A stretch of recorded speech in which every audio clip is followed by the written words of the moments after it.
Yo, what's going on YouTube? Today, we're bringing you episode 1 of our Calgary Flames franchise mode.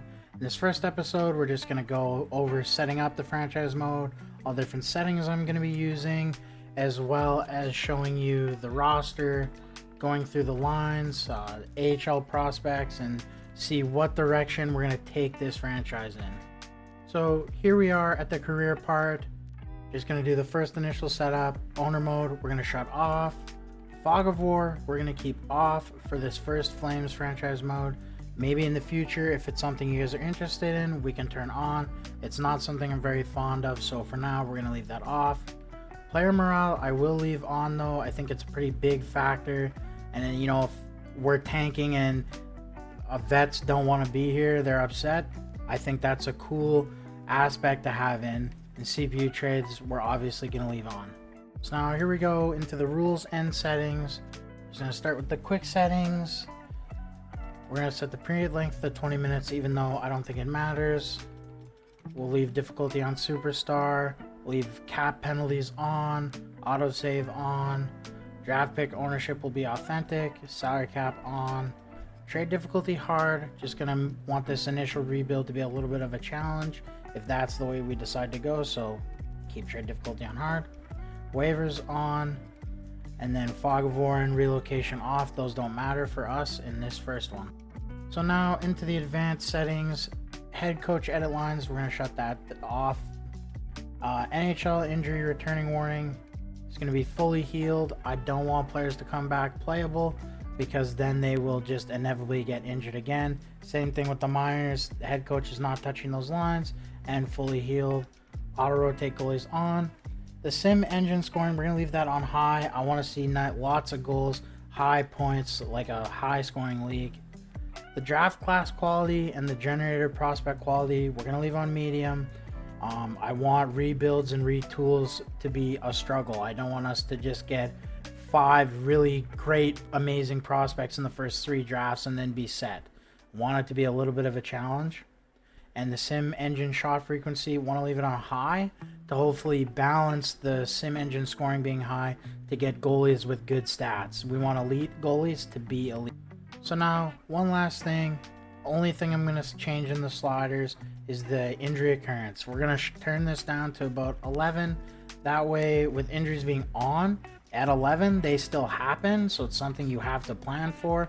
But it's not happening too much where every other game somebody's getting injured.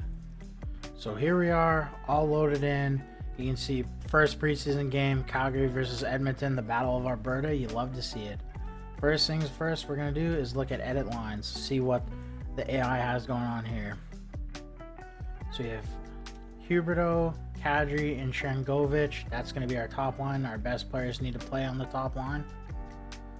Second line of Farabee, Frost, and Coronado. Might have to change that up a little bit. Maybe get one of the vets in Coleman or Backlund up there to try to balance it out. We don't want all the young guys to be on one line. And then you got Zari here. And then the fourth line, Lombard, Kirkland, and Popisil. Defensively, it's Uyghur and Anderson. And there's not much else. I mean, all top 6 defensemen here. Bean, Miramonov, Patchell, and Hanley. It's going to be tough in year number 1, that's for sure. Goalies, Dustin Wolf. Not quite up to where we want him to be, but obviously medium elite potential, 23 years old. He's the future. And then Dan Vladar, hopefully a reliable backup for us. In scratch, you got Klapka, Ball, and Rooney. One of these guys might get into the lineup right away here. Or obviously you got your injury replacements. So instead of just looking directly at the AHL lines, we're going to view contracts. We'll go to in the system and we'll sort by position, starting with centers.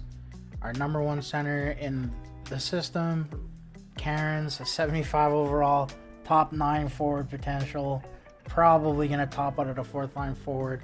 So centers is one thing. Early we're going to have to target. We have none. At left wing, we have Hunt at 77, and then our first really nice forward prospect, Hanzik, 76 overall, top 6 forward potential at 19. Hopefully he pans out to be a second line forward. This is nice. We want to make sure that he grows. And we have Basha here as well. 18, 67 overall is not good, but that top 6 forward medium potential, at least at 18, there's lots of room for him to grow. On right wings, looks like we don't really have any prospects. So 68 overall Gridden, top 6 forward potential, so hopefully he turns into something. He's 18, there's time. And then Anthony Mantha, who we're definitely calling up to the NHL as soon as we can. Defensively, you have Tyson Barrie, Tenorti, and then just some mid-tier prospects. I mean, Poirier would be nice at top 4 medium, but he's 22 already and only 74. You know, is he really going to grow? Probably not. And last but not least, the goalies.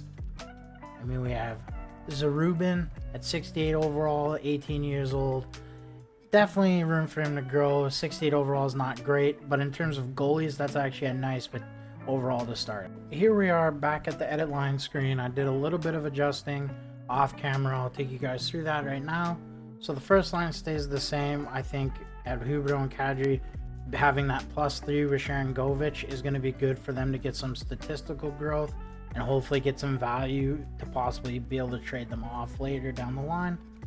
Farabee, Frost, and Coleman at a +1. I put Coronado down onto the second line, or the third line, sorry. That way they both have +1s. If I flip Coleman and Coronado, yes, the third line has a +2, but then there's no plus for the second line. I think having 2 +1s is better. And then Mantha on the fourth line with Papasil and Hunt at a 0. I like that. It's good to get Papasil in, and Mantha being an 81 makes no sense to be in the AHL. Defensively, we have Anderson and Uyghur with the +1. I put Ball in with Miramonov on the second pair to get the 0, and then Patchell and Bean. Now they're 25 and 26. They're not good potential, as you can see. Top 6 medium and top 6 low. They're not going to grow. I don't care about them having a -2. This first year, you can pretty clearly see we're not going to be good.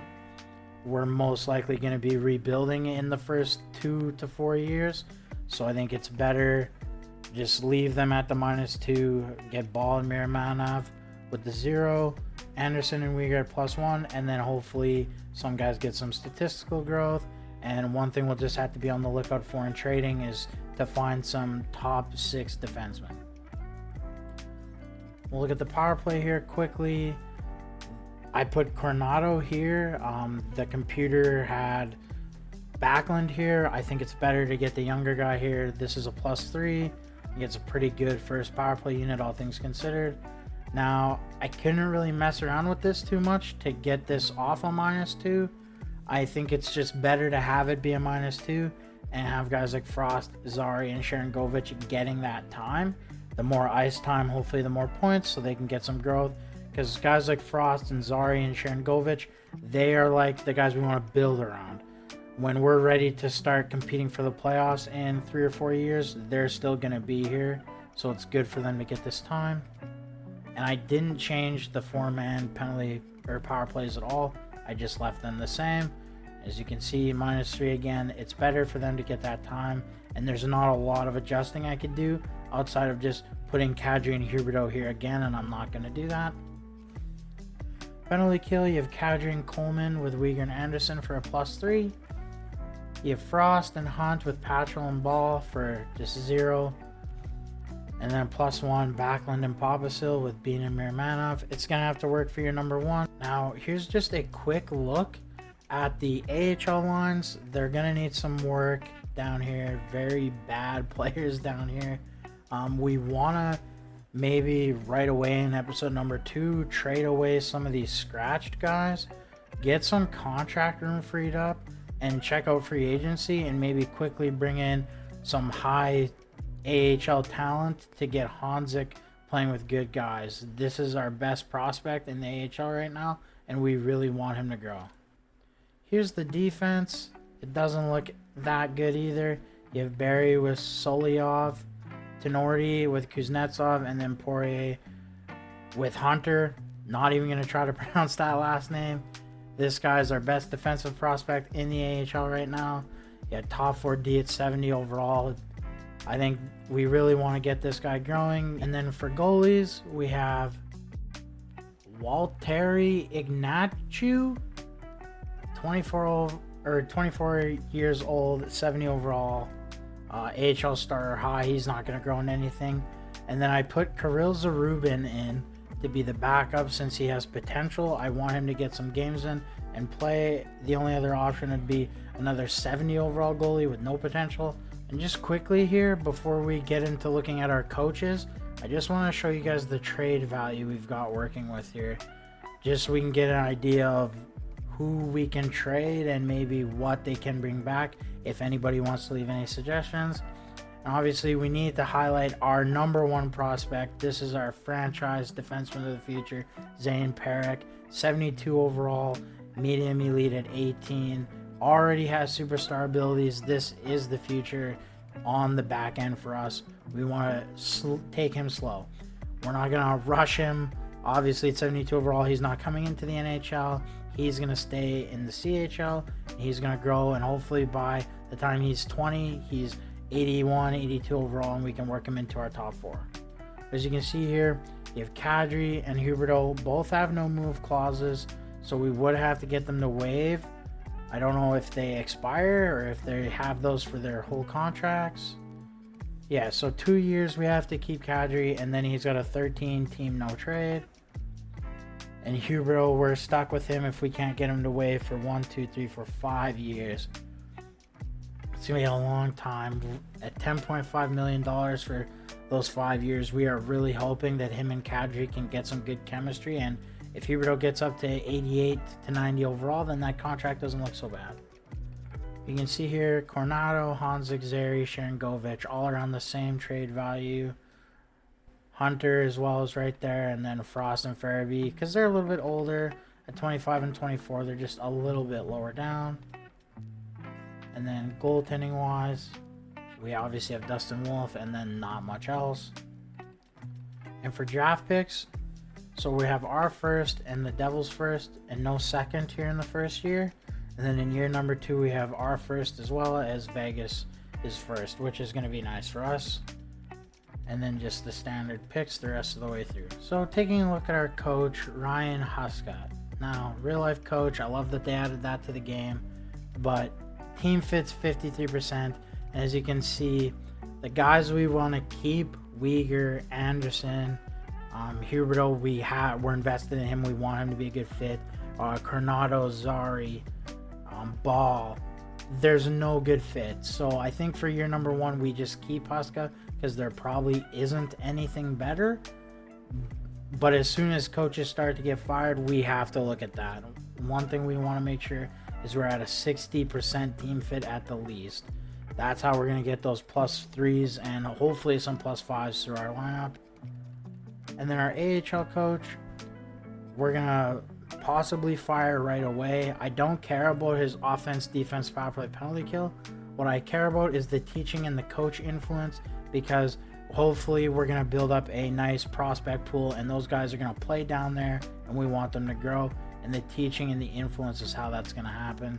And you see, he's got a good team fit at least, so I think for now, we keep him for year number 1, but maybe as soon as the year 2 off season, we have to get rid of this guy and find somebody who can really help grow our young core. So one of the last things I want to take a look at here is the free agency. Now, there isn't anybody who we can really sign to bring into the NHL. Maybe Johansson or Johnson would be better fourth line centers for us, but other than that, all these guys we would just be looking at to bring in for the AHL. And you're going to see some KHL guys here. So what that is I'm not using EA's roster. I think it's garbage. I'm using a custom roster. It is the Vasi Tactics Tugi roster. I believe this is version 7. It's the best custom roster if you're on Xbox. I highly recommend if you're on Xbox, you use it. And because of that, like you can see, we have all these KHL guys like Grigorenko, Goldobin, Yaskin, Radulov, who we wouldn't normally have at our disposal. So those guys we could bring in. They have good offensive stats for the AHL, and that can help guys like Hanzik get some statistical growth, hopefully. And defensively for the AHL, like there's Addison, Murray, Bjork, not too much in terms of defense, so maybe we'll stay away from them. And then goalies, there is some options that we could bring in to be the starting goalie and still let our prospect goalie be the backup. Jones at 78, Campbell at 76, and Sikorsky. I wouldn't even be opposed to bringing in Zach Fucale. He's one of my favorite goalies growing up, so for sure would love to bring him in. So yeah, let me know down below what you guys think we should do in terms of free agency. I'm really leaning towards trading away about 5 or 6 contracts from the AHL who are not playing, and then bringing in a couple of guys like Gusev, Kessel, Shipachev to help get some good veteran presence in there for our young guys. So yeah, that's gonna do it for this episode number 1. Just a quick overview of what we're working with. I'm really leaning towards rebuilding. I think that's the right move for the Flames, but it would also just depend. If we are simulating fantastic and we're in a playoff spot, I'm not going to blow it up for no reason. If this team decides they want to be in the playoffs, we'll let the players play. So you guys let me know what you think. Again, let me know about the free agency. Appreciate you giving me your time. Make sure to leave a like, subscribe, and we'll see you in the next one.